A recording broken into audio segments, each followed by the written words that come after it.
is John Monson with Rural Ruckus Radio and Podcast.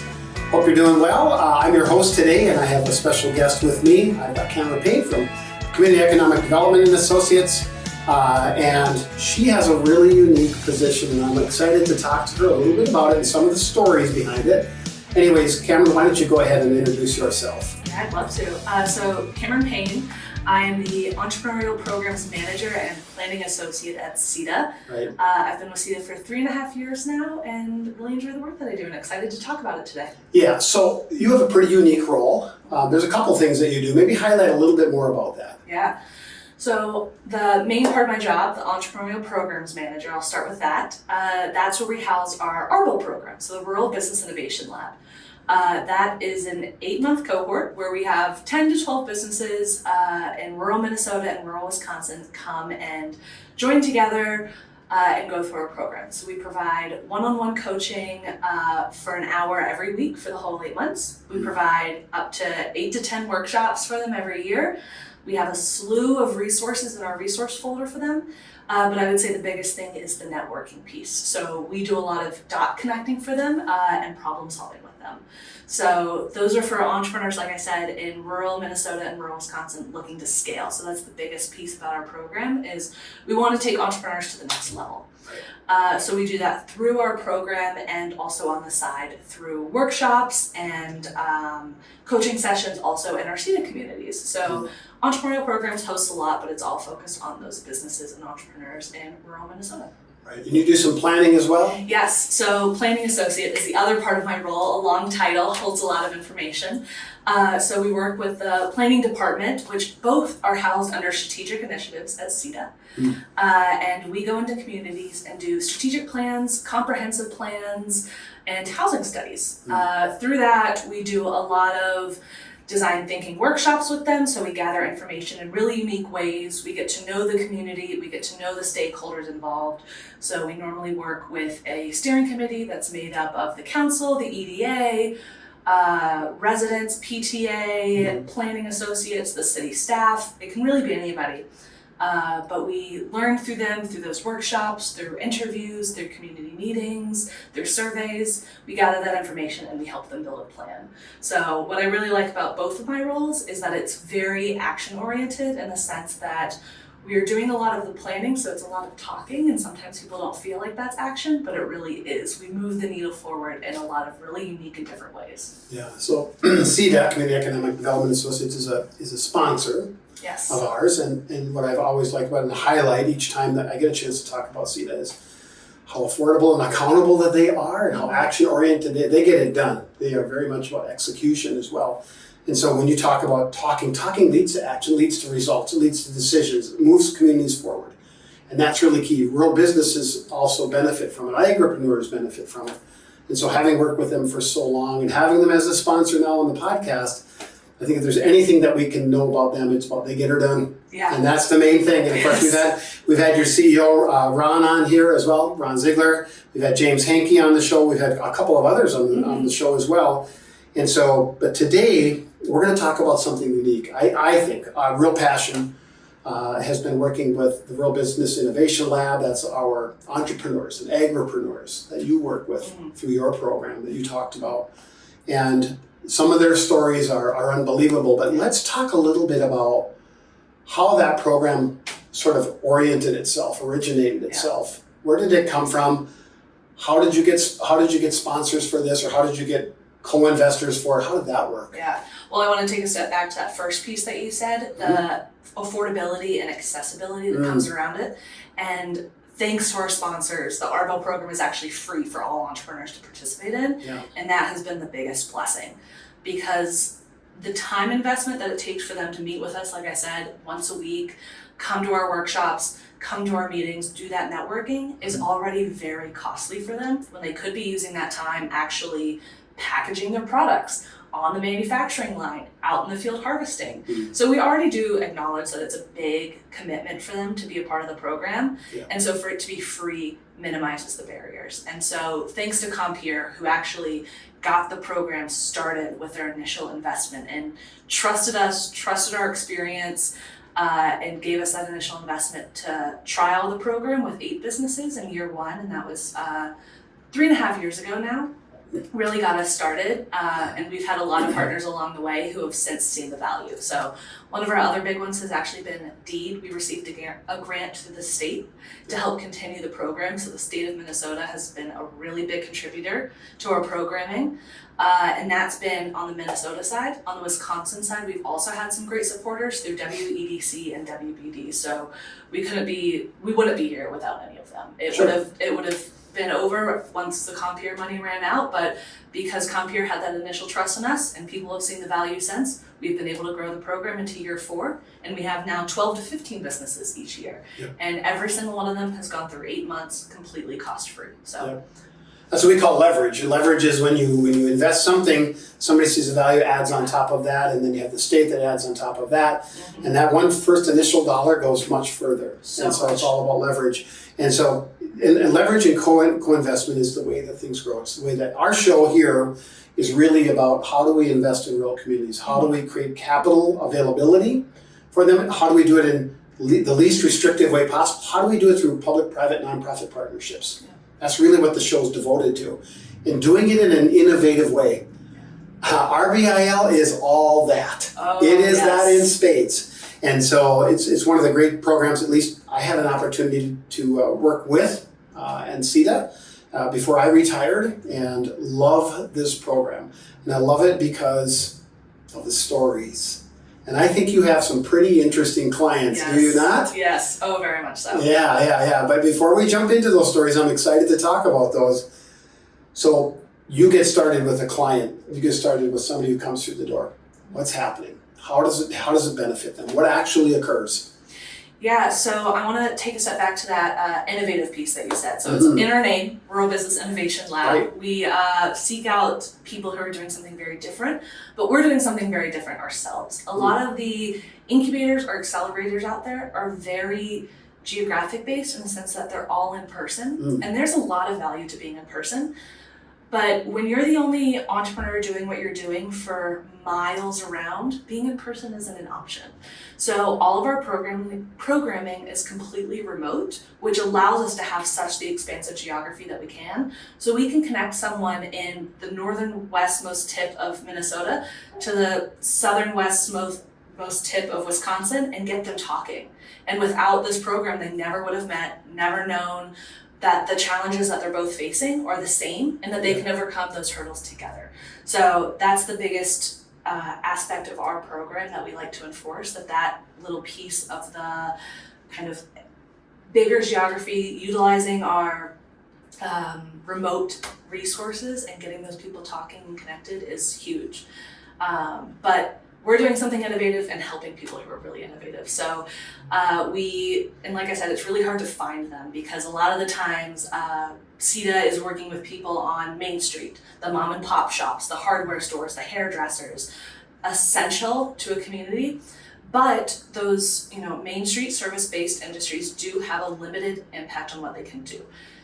They're very essential and they're very needed, but they can't quite have the same impact on maybe number of jobs increased over a certain amount of time or economic impact on a community.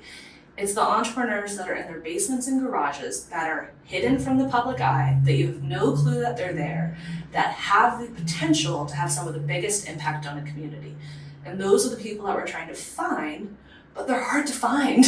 I suppose. So we scour social media, we put our links and applications out to our whole network, and we try really hard to get in front of them. And the second that we do, they're like, oh my gosh, thank God you're here. I needed this, and I didn't even know I needed it. But they're hard to find, and it usually only takes a 20-minute Zoom call with them to express the value that we can add, to have them going, yes, please, where were you a year ago when I was first starting my business, or when I was looking for capital and I couldn't and I had to pivot and now we're stalled. Thank God. We need to know what we don't know is the biggest thing. And so that's where we typically start with all of our businesses that come into the program, is learning what they don't know so that we can go from there. Sure. So you have some pretty interesting clients. So what are some of the folks doing that are coming through the door of interest to our listeners? Yeah. I would say one of the most interesting things that's pretty common across the board of our clientele is that most of the businesses were an accident. They were all stumbled across out of necessity for their own day-to-day life, out of a need that they saw from friends and family, what have it. They were almost all accidents, and that makes for some of the best stories. I would say one of the best accidents is a woman, Mary Hartman, who owns Stable Feed.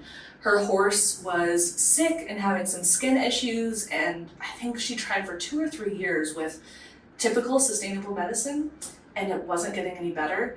And so in desperation, she tried using sainfoin and chia seeds to help with her horse, which were an ancient grazing crop that nobody grows nowadays. And so she had to find it from a small hobby farmer and fed it to her horse.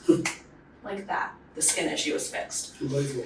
So she started giving it to some of her neighbors who also had horses, and it started working on their horses too. And then she had people from a couple miles away calling her for the product, and then a couple miles more. And one day she woke up and realized she had a business. And she'll say that she knew nothing about running a business. That was never her intent. And now she has a massively successful business in her hands, and it is growing like wildfire. Yeah, and there are some others as well. We were talking a little bit earlier about somebody that has solar grazing. What's that? Oh yes, so Arlo and Josie out of Northfield used to live in a van driving around the country. They did a renovated bus, I think, actually, and were living out of it for 2 or 3 years, something I admire but could never do myself. And they ended up in California on one of their drives and found a guy who was using sheep to graze solar fields because typical mowing equipment was damaging the solar panels too frequently. And so they needed an alternative, and one that was also environmentally friendly, because what's the point of solar if you're doing everything else that's not environmentally friendly along the way? And they were really inspired by what this guy was doing and came back to Minnesota and started it themselves.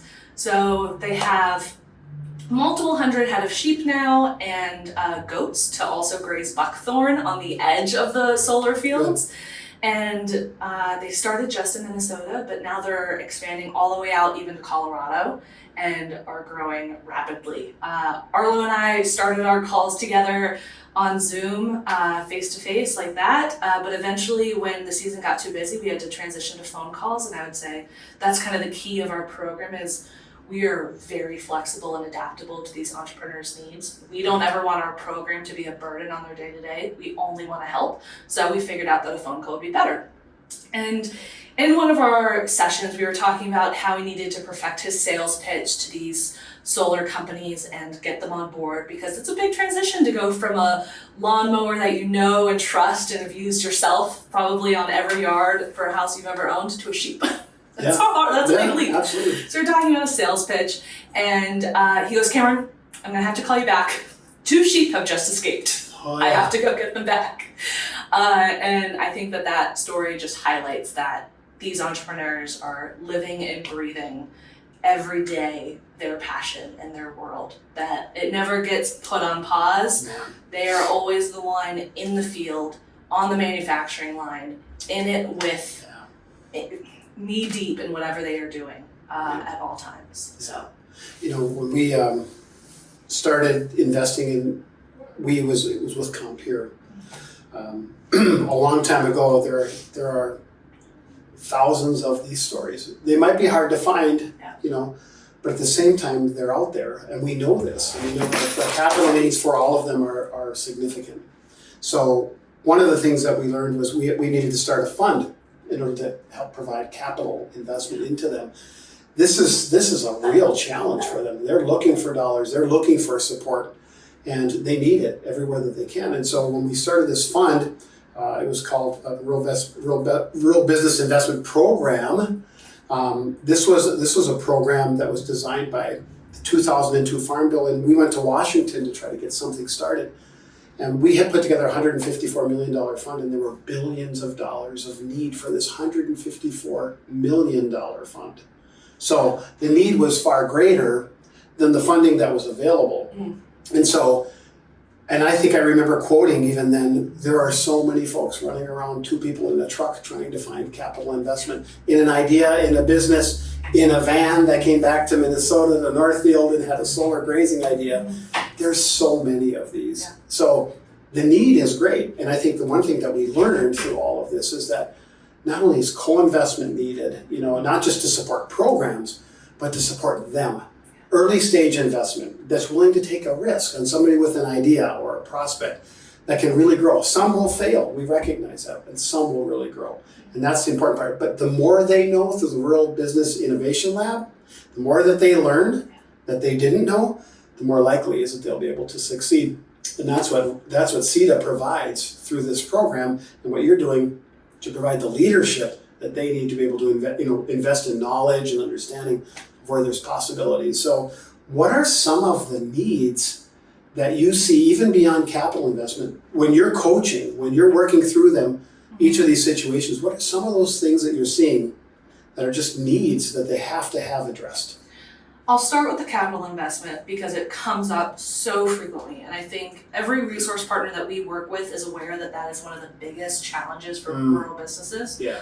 Because actually there is a higher percentage of entrepreneurs in rural areas per capita than in urban areas.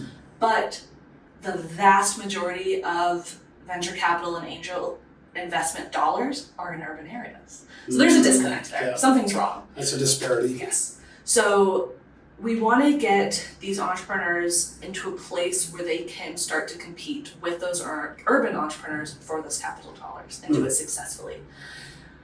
And to do that, we have to address all the other parts of their business and get them in a strong place and make them competitive. And so some of those other challenges that we see, are very straightforward. Marketing, sales, distribution, direct to consumer versus wholesale. What direction do you go? How fast do you scale? The equipment needed. And those are all challenges that we can talk about, plan for, strategize, but sometimes challenges are drought. So, elderberry, we have an elderberry guy, Popple Tree Creek Farms. In his first year, when he was exploring what elderberries could look like, every single one of his crops died because of drought. We can talk for days and we'll never solve that. Right. So, some of those things are a little bit outside of our control, but the ones that are, we really like to address and strategize and get to know them and really plan for it. I would say some of the most fun ones are the marketing piece, because we get to be really creative and have a lot of fun with it. One that we've been seeing actually this year that we haven't seen in years past is TikTok. Scrolling and quick and fast and getting in front of your consumer in a scrappy and new way. Facebook ads can get you pretty far, but they're costly. So what are ways that you can get in front of your consumer for free, or at least for less dollars? And TikTok is some of the ways people are going. So Popple Tree Creek Farms, he's doing a great job of getting out there, putting himself in front of the camera, testing his elderberries with different products, doing recipes, showing how he bottles in his plant. Chisholm Trail Farms, that does wheat berries in northern Minnesota, is also on TikTok, and she's had a recent pivot where she has learned that it's one thing to show your farm and your process, it is a whole nother to put yourself in front of the camera. And it's scary, but that impact is huge. People want to see the people behind the product and know that it's, we have that classic phrase, family farm, but it's a family ordeal when you start a business. Your kids are in it, they're labeling, they're bottling, you have a family dinner, and then you go, okay, let's bottle at least 10 jars of elderberry syrup, and then you can go to bed. It is a family affair. And so they're all kind of learning that if you want to put yourself out there, show who you are as a person, and it's going to go a really long way.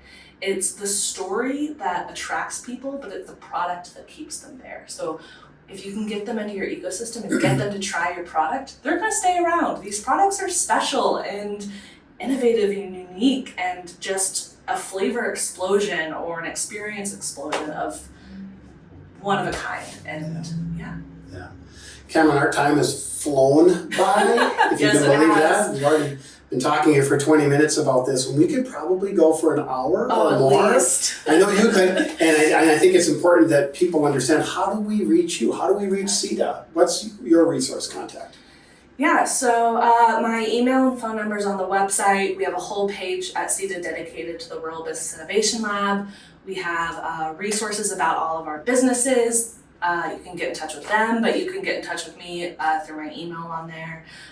We really want to hear from anybody who is a resource provider trying to get in touch with rural businesses, a rural business looking for help, and anyone on any level of the ecosystem at all. We'd love to just get to know what you're doing, let you know what we're doing, and have a good conversation, because it can lead to a million different things just having that first conversation. Yeah, we know the needs are wide. We know they're very good, as proven by the fact that when we started a small fund, we had much greater needs. So this is good news. But thank you for joining me here, talking about this program and the opportunities that entrepreneurs have, agripreneurs have, in really leveraging the resources of CEDA for the future. And you'll be able to identify some of the capital resources that are available too. You can connect them, so that's really important too. But thanks again. So this is John Monson with Rural Ruckus Podcast signing off. And join us next time. Have a good day.